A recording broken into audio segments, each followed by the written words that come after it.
न उसले सरकार चिन्छ, न उसले पार्टी चिन्छ, न उसले प्रहरी चिन्छ। उसले के चिन्छ? आफ्नो आमालाई चिन्छन्, उनले आफ्नो आँगनलाई चिन्छन्, आफ्नो छिमेकीलाई चिन्छन्। नालायक प्रहरी अफिसरले गर्दाखेरि 3 वर्षीय बालिकाको हत्या भएको छ रेप पश्चात। पूर्व वक्ता मान्य अरविन्द शाहले जुन विषय उठाउनु भयो, बारा जिल्लामा सिमराको वडा नम्बर 1 मा जुन 3 वर्षीय बालिकाको बलात्कार पश्चात हत्या भयो, त्यो विषयलाई म अलि अर्कै ढङ्गले भन्न चाहन्छु। सामान्य सभामुखले बारा जिल्लाको यो इलाका प्रहरी कार्यालय सिमरा यो लापरवाही र लेनदेनको केन्द्रबिन्दु बनेर रहेको छ।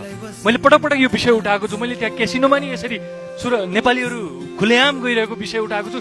गृह मन्त्रालयको म ध्यान आकर्षण गर्न चाहन्छु। आज 2 जना नालायक प्रहरी अफिसरले गर्दाखेरि 3 वर्षीय बालिकाको हत्या भएको छ रेप पश्चात। र त्यहाँ प्रहरीले खोजेको होइन। जुन दिन यो घटना भयो, बालिका हराए पश्चात प्रहरीलाई जानकारी गराएको 24 घण्टासम्म पनि कुनै प्रहरी कहीँ पनि परिचालन भएको छैन। 24 घण्टासम्म। जब छिमेकीले 72 घण्टा पश्चात थाहा पाए कि यहाँ सबको गन्ध आइरहेछ, त्यसपछि प्रहरीको कुकुर सबै गएका छन्। भनेपछि ती प्रहरी अफिसरहरूलाई, त्यो इलाकाका प्रहरी अफिसरहरूलाई तानेर हुन्छ कि कारबाही गरेर हुन्छ कि प्रहरीको एक्सन लग थाहा हुनु पर्यो। 1 घण्टामा प्रहरीले के गर्यो, 2 घण्टामा के गर्यो, 6 घण्टामा के गर्यो, 12 घण्टामा के गर्यो, ताकि आइन्दा यस्ता घटनाहरू हुँदै गर्दाखेरि प्रहरीले सबै कुरा थाहा पाएपछि चाहिँ आफ्ना जनशक्ति पठाएर हामी अनुसन्धान गर्छौँ नबनुन्। एकजना बालिकाको के गल्ती थियो? न उसले सरकार चिन्छ, न उसले पार्टी चिन्छ, न उसले प्रहरी चिन्छ।